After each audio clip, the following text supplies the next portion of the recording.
Okay, well, we'll go ahead and get started. Thank you guys for coming, and thank you, Jane, for inviting Jeff and I. We appreciate it. Just a couple of quick housekeeping things that, just to remind you, maybe you already know this, but remember that you can use your Lexis Advanced IDs all summer long for anything that you want, so there's no restrictions.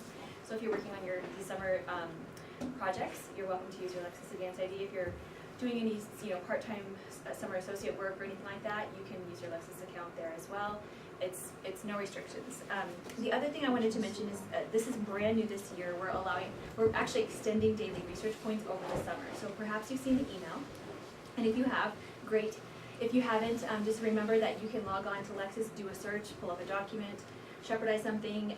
Once a day you'll get 10 points. So it just automatically will know that you've logged on and done something, and about every 7 to 10 days you'll see like a bulk deposit of points into your account of all of the research points that you've earned. So those are just the two quick housekeeping things.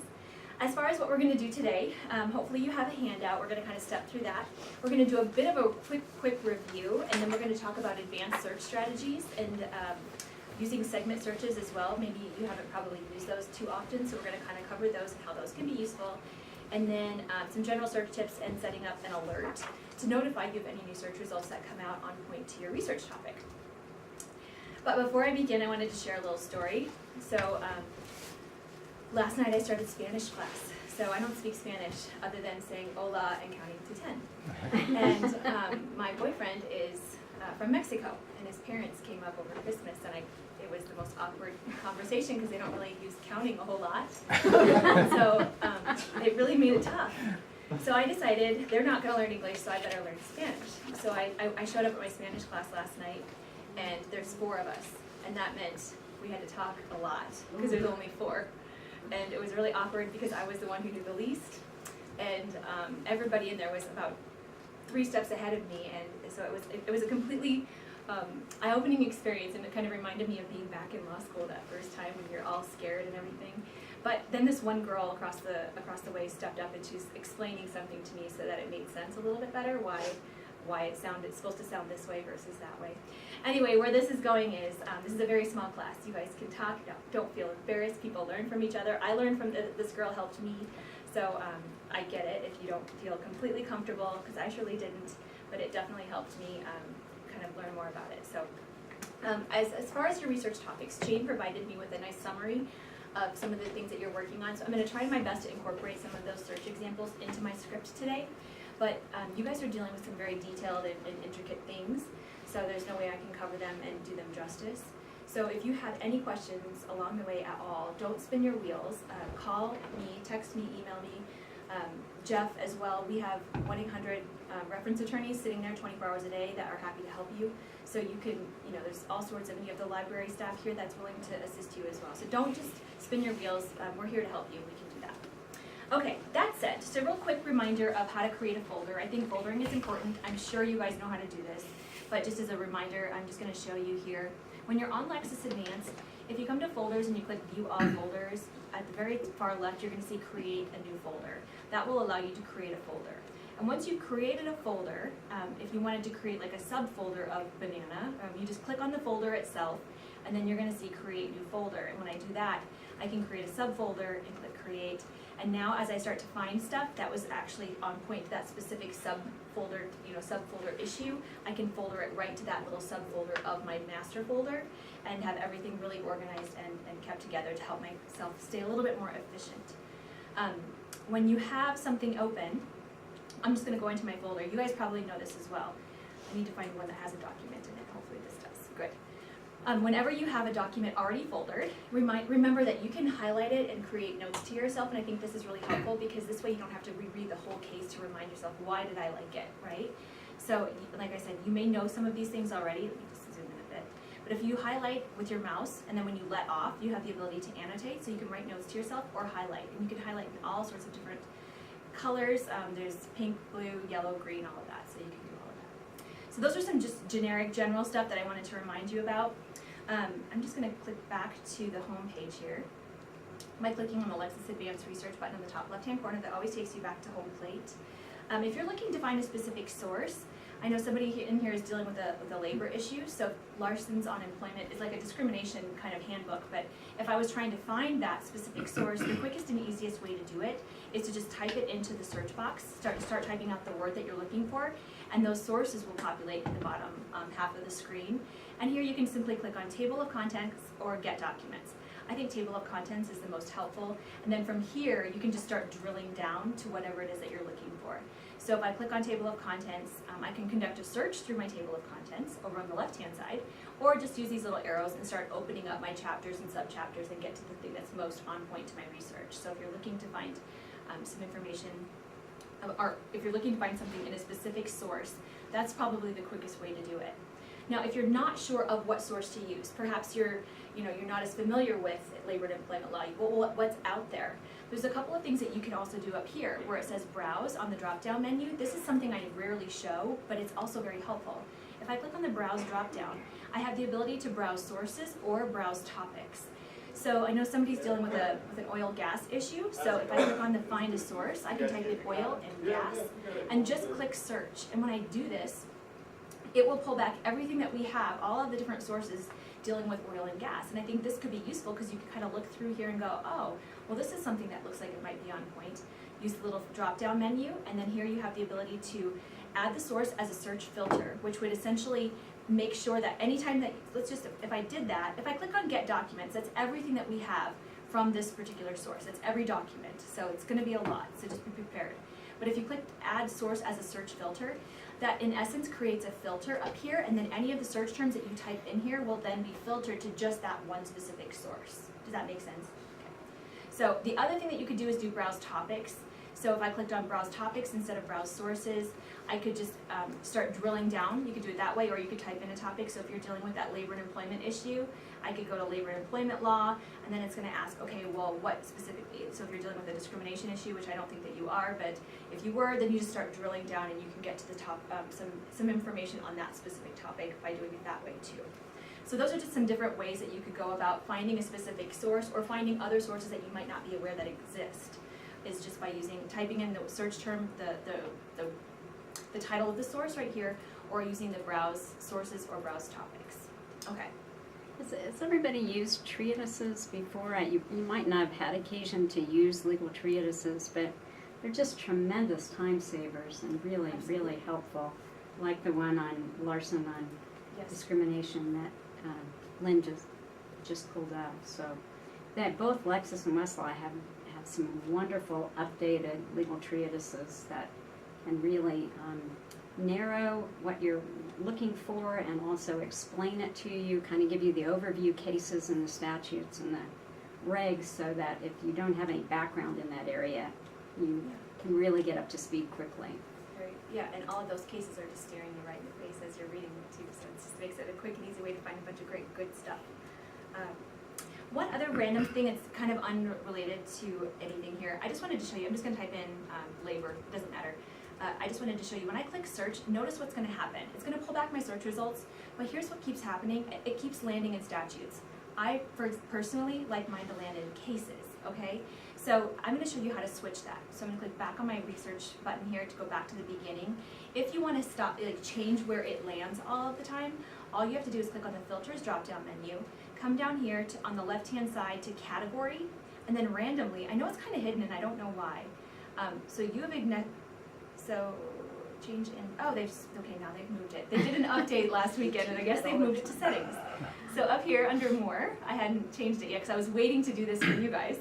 So under settings, my start page is research, and I want it to start, no, that's where this is the research, but I guess where do I want it to, this is, great, so this is come here. Well, that's what happens when you don't practice it before you come in. Well, I'll email you how to do that, because I'm not sure, well, it's not where it was last week when I updated this handout, so, but that's okay. For right now, I'm just going to let it be statutes. It's okay, I could simply click one more time and get to whatever it is that you wanted. I was just going to show you a quick way to switch that if you had a problem with it. But so I'll let that be for now. I'll circle back with you and let you know how to fix it. But the other thing I wanted to start with is to show you some advanced search tips. So I was just mentioning to Jeff earlier that over the course of this spring, I reached out to some different law firm reps, the large law people, the small law people, our corporate and our government people, all of these different people, to kind of get an idea of what's happening in the law firm market. And when I was talking to the gals from the large law market, I was asking her, well, what is it that the law firms are saying about summer associates and about new associates? You know, what about their research skills? What kind of feedback do the librarians and the hiring attorneys and such have on the new summer associates and the new brand new associates? And they said that the two things that the students seem to struggle with are terms and connectors searching and being cost effective. And I think being cost effective, well, you're students, and that's not, I don't think they can expect you to come in there knowing how to, research and not spend money, right? We'll work on that in the spring. But as far as terms and connectors searching, I think what happens is we get really comfortable using the search algorithms that happen on Westlaw and Lexis, and we kind of forget about terms and connectors because the search algorithms are so good and they get you a lot of the times what you're looking for. But there are going to be instances of where you want to override the search algorithm and have it pull back exactly something. And so I'm going to talk to you about those right now. Do you guys feel comfortable with terms and connectors? What is your comfort level using those? Do you use them or do you not? Yes, no? Did you guys take the research class? Mm-hmm. They talked about them there, right? Mm-hmm. Yeah. So some of us, I think, have taken a research class where they covered Some of that? Oh, that's good. So you guys are a step ahead. And I think it's always good to make a great first impression, because when you're doing a summer associate position and you get in there, you don't want to be that person that doesn't know how to do the terms and connectors and that runs up really expensive bills, right? You don't want to be the person that they talk about at the round table. So I'm going to show you just a few things that you can do, just maybe as a reminder or kind of just a refresher on terms and connectors then. So you guys probably remember this on Westlaw and on Lexis. Quotations will keep phrases together. So somebody's dealing with a Native American issue.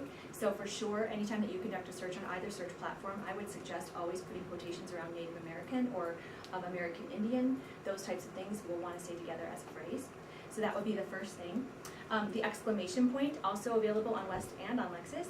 You're going to find it's a root extender. So you want to type in the base of a word with an exclamation point, and then that will capture all of the different various endings, right? So somebody is dealing with I forgot my handout over there, but I think it was you had given me a suggestion of an FCC E-rate with broadband issues and whether or not that could be applied to schools and libraries and such. So if you were looking to find the word library, I would probably type in LIBRAR exclamation point. So this would capture library and libraries. So that would be something that you might want to consider if you're going to be conducting a search on that specific topic. So just using those root extenders to capture all of the various endings will definitely save you time. Using the AND connector.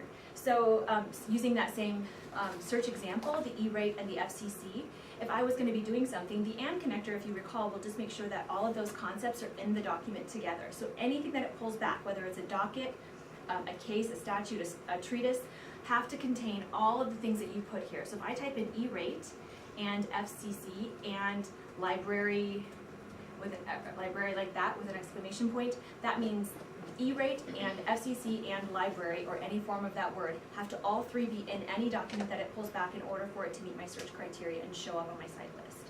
So that's the AND connector. The OR connector, if you recall, is just it's a great way to figure out if you're trying to find something but you're not quite sure how the court might have referred to it as. An American Indian is a great example, because it might be referred to as a Native American, right? So there's two ways to say the same thing. So you'll want to do Native American, and then of course put that in quotes, or American Indian. And then of course anything else that you might want to include. So then I would do and, whatever your issue might be. And I can't recall exactly what the specific question, I think it was a question of whether or not defining their race, but I'll get to that in a second. So that would be a use of the word or, just looking to find all of the different ways the court might have said something, or a treatise might have referred to something, etc.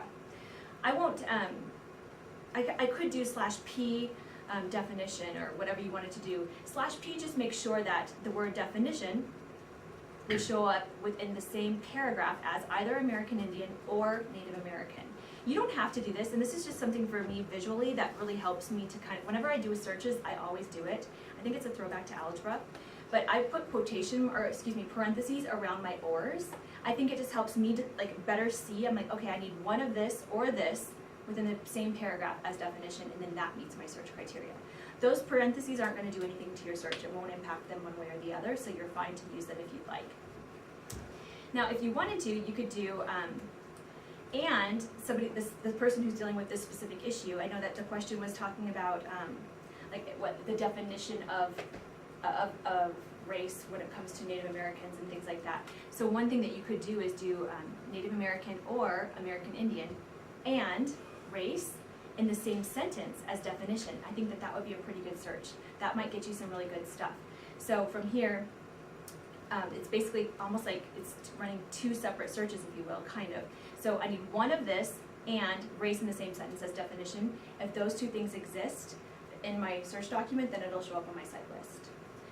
So let me see the next one. A certain number of words, you could do /7. That means the word definition can be no more than 7 words away from the word race in a document. So you can do a certain number of words if you'd like. That's the little number symbol.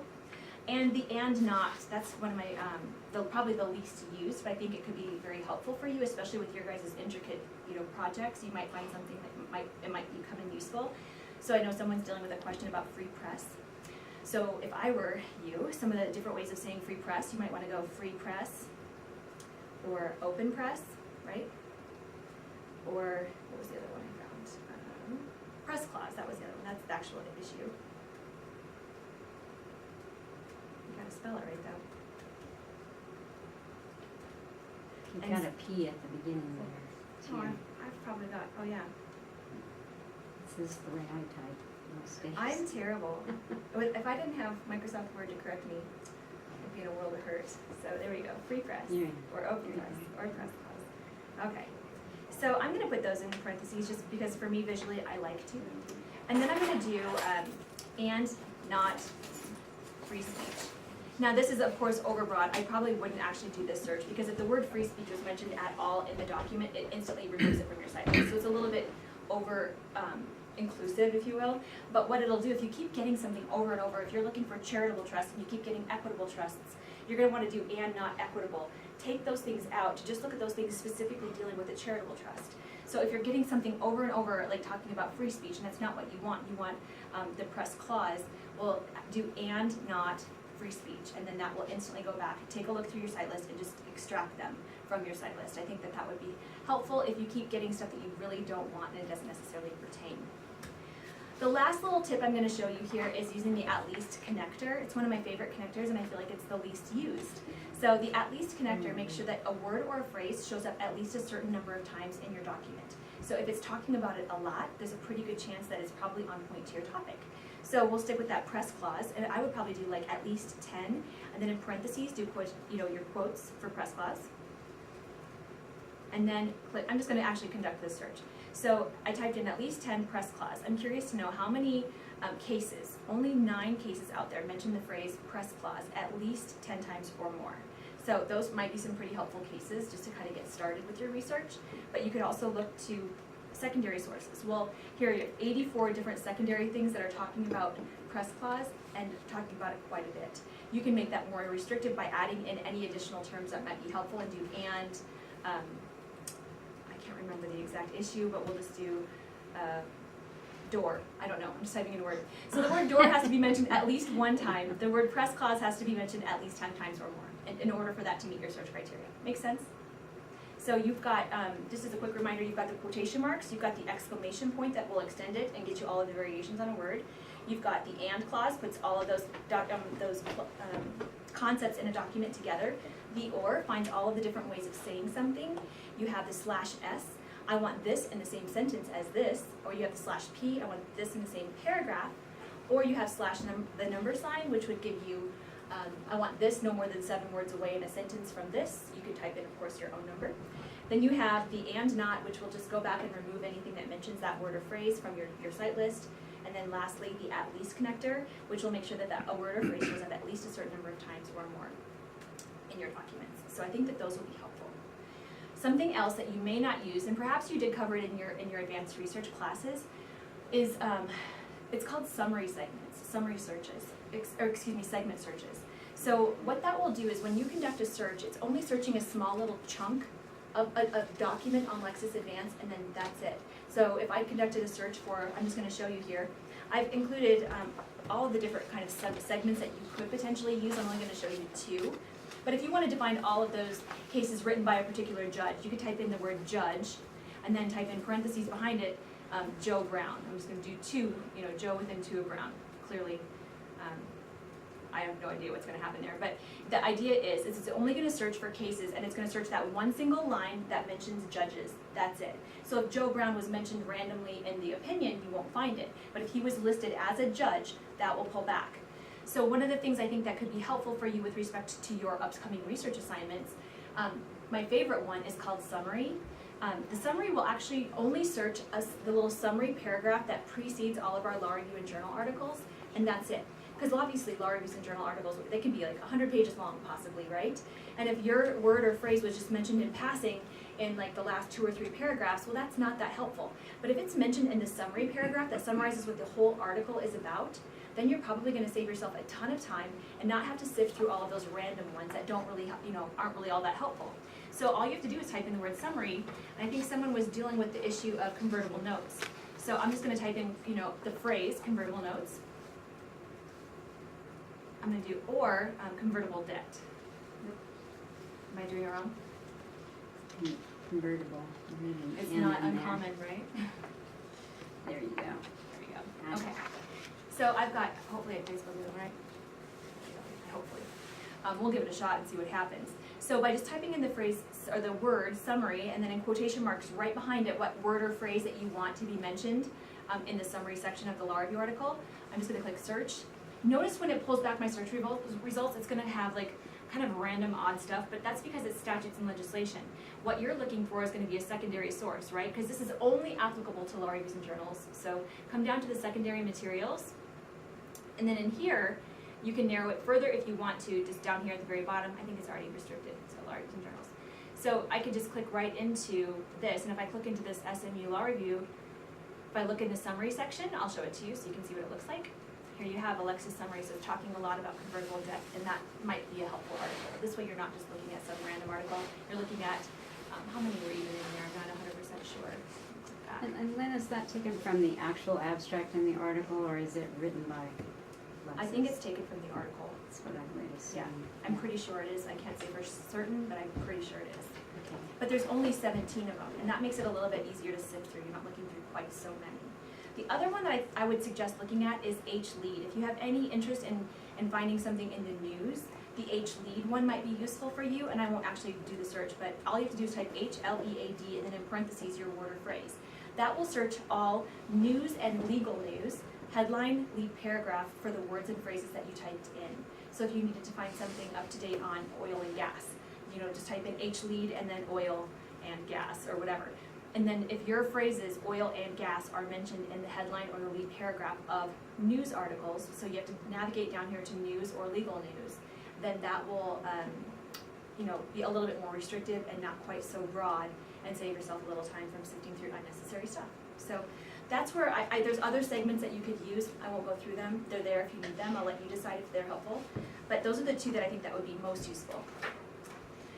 That's great. Thank you. Absolutely. Any questions so far?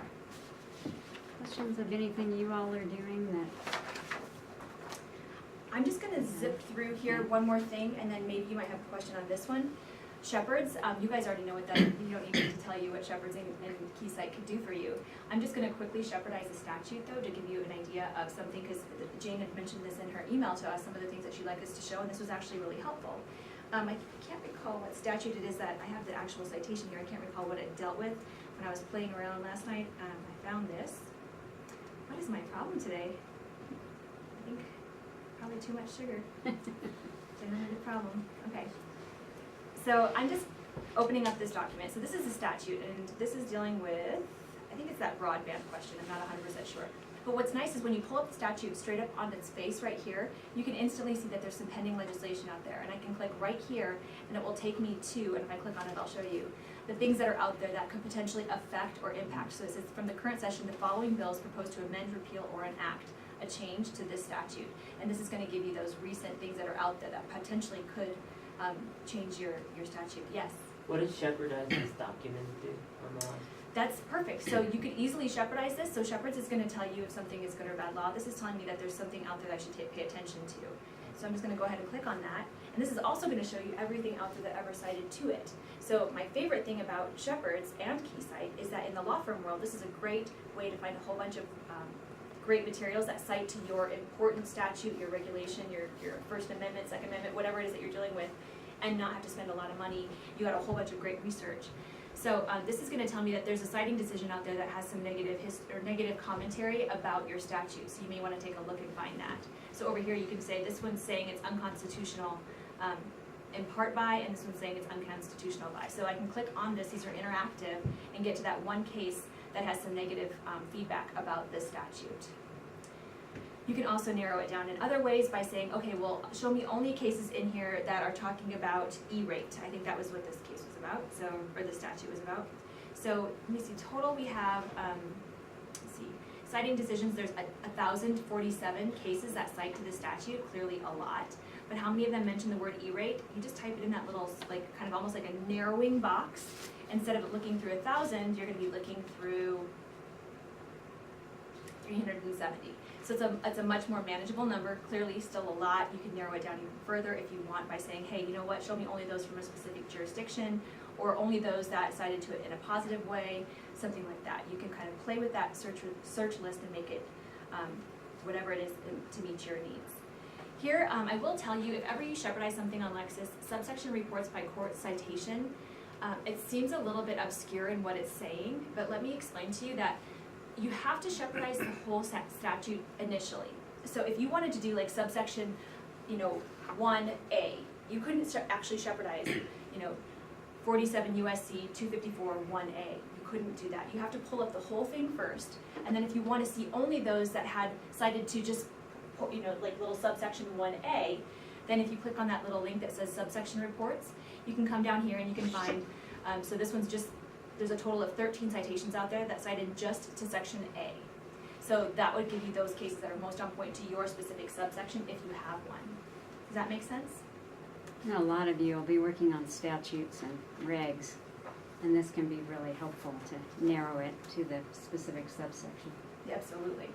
So, and this is also, remember, you can Shepardize and Keysight almost anything. I mean, there's going to be some exceptions, but you can use this on patents, on law reviews, on cases, on statutes, anything pretty much. There are, like I said, exceptions, but you can use Shepard's and Keysight to find a whole bunch of stuff citing to yours on quite a few citations, different types of citations. The one other thing I wanted to quickly show you here, this little clock is an alert notification. So you have the ability to set up an alert for yourself on a Shepard's report. So if you wanted to be notified anytime something's cited to the statute, you could do that. Or if you conducted a search on, Native American and definition of race, and you wanted to be notified of anytime something new came out on point to that exact search that you entered.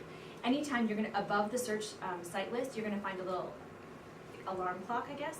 And if you click on the alarm clock, it pulls up a template, and then you can just fill that out to set up a notification to, this one's gonna be to monitor any change or just new stuff that's negative about your case, something like that. Deliver it either online, I think that's at the bottom here, online, or to you can have it delivered to your email if you want, but that might be a little bit annoying. I might just have it delivered to the online platform so that you don't have to get an email all the time.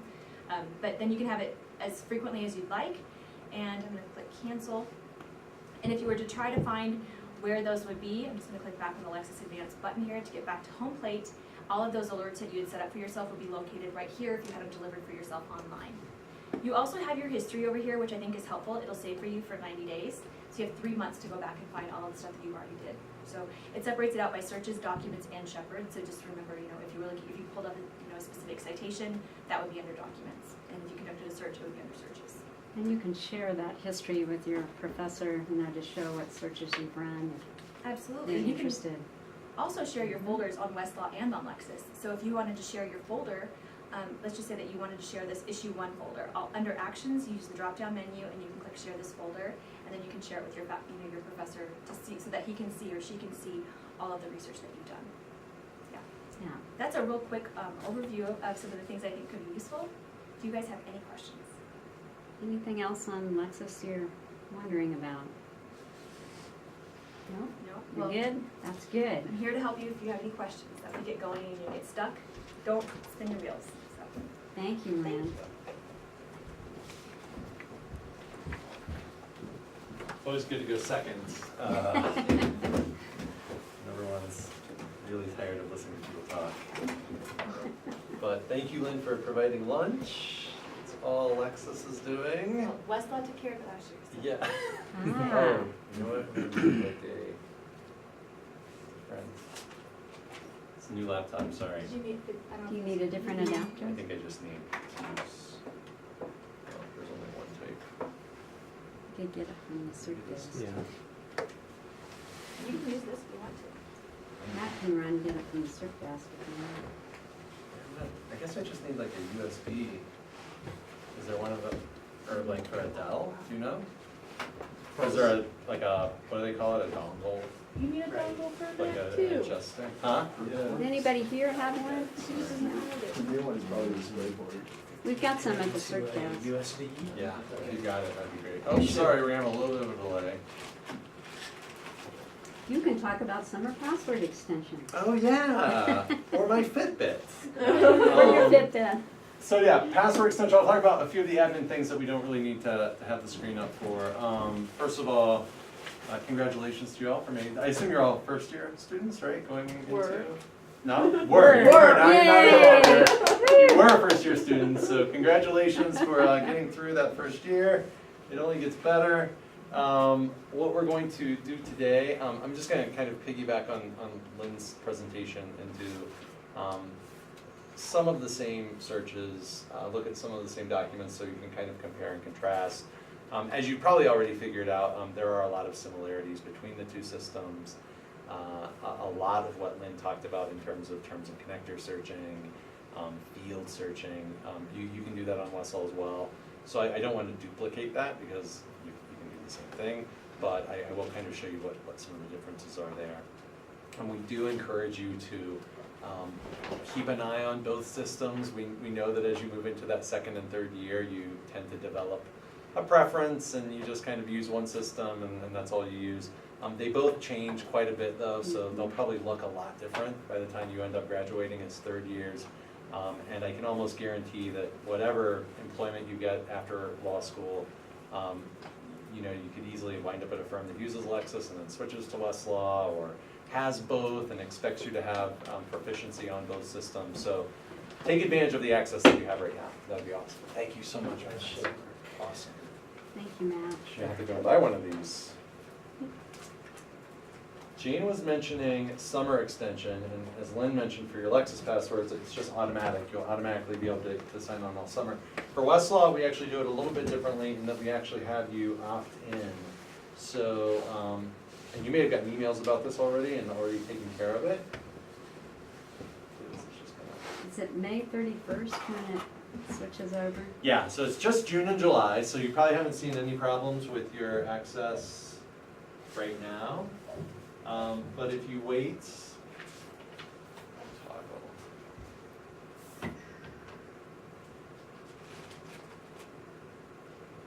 don't know. I don't know. I think it's Did you choose the color on the, yeah? yeah, there's only green. Let's see if I can do an extension.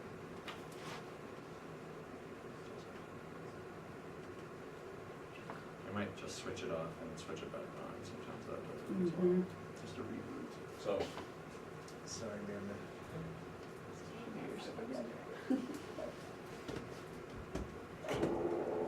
Goodbye. So as I was saying, has everyone extended yet? Have you gotten the email? Do you know anything about this? So when you sign on to lawschool.westlaw.com and get to that little home page for academics, and you see my little mugshot off to the left-hand side and all that stuff, to the right of that screen, you'll see some banners.